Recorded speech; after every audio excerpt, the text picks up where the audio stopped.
question is, do you believe magnifying Christ like that is more to be desired than anything? That's what's at the bottom. And that's what I'm going to lean on you, because there's hundreds of you who don't.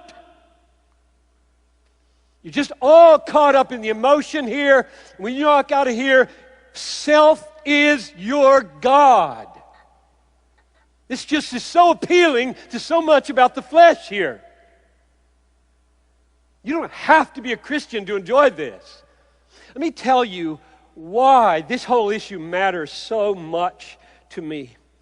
Because there are millions and millions of people who think that they are saved, going to heaven, forgiven for their sins, who are not, and they think they are because their conception of Christianity doesn't ask this question. They haven't gone to the bottom and said, to be born again is to have the root of my life in self and self-exaltation and man-exaltation severed and replaced with a new foundation or bottom of pleasure and joy. Instead, their mindset is becoming a Christian means going to Christ to get what I always wanted as an unregenerate person, a non-born again person, but now I get it from God. That's not salvation. You wanted to be wealthy, and you stop depending on yourself, and you start depending on Jesus for your wealth. And that's what it is to have faith and be saved. Or you want to be healthy. You want your mom to be healthy. And you turn away and say, I'm not dependent on doctors anymore. I'm going to use them, but I'm not going to depend. I'm going to depend on Jesus for health. And you think that's what it is to be a Christian. It's not. Or you wanted to escape from hell. Nobody wants to go to hell. No unregenerate person wants to burn.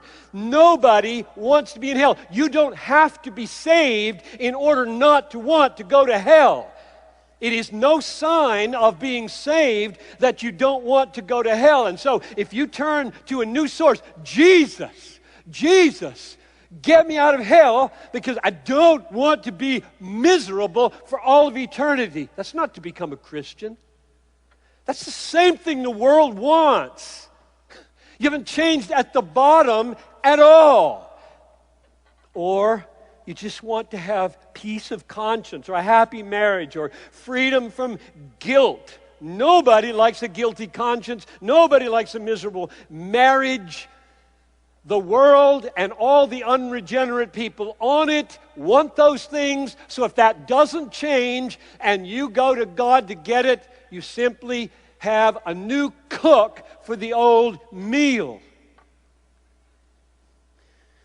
You simply have a new bellhop to carry the same old bags into the same hotel. The decisive foundation, the bottom, was never touched. That's not the new birth. That's not being saved. The new birth is when the Holy Spirit moves into your life, goes to the bottom and kills, removes. It's put on the cross, kills the old bottom of joy and puts a new bottom that all my fountains now are in you. All my fountains are in you.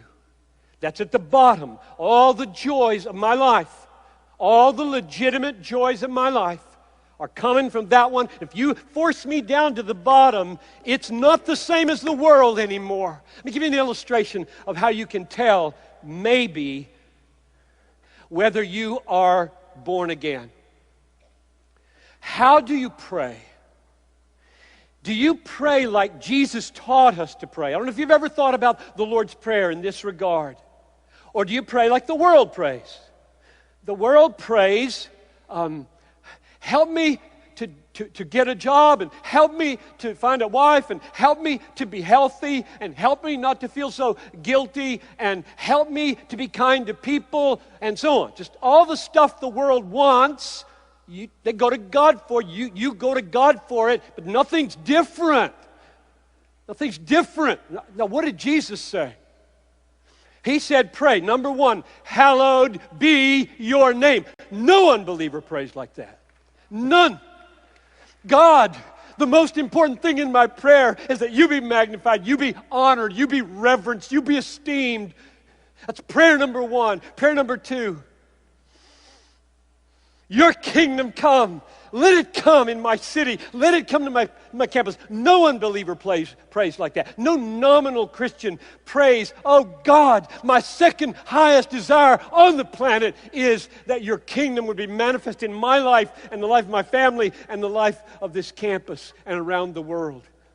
Or, thy will be done, not just in any ordinary way, like the angels do it in heaven. What unbeliever prays that they would be enabled to do the will of God with angelic perfection and fervor? And we could go right on through. There's only one of these 6 petitions that the world prays. Give us this day our daily bread. And that's okay. It's okay to want some things that the world wants.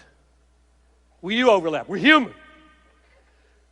But 5 out of 6 of our prayers the world has no taste for. So know whether you are a born-again believer by whether at the root prayers are being produced for new things, new desires with God and His name and His kingdom and His will square at the top, center, bottom. That's what it is to be born again.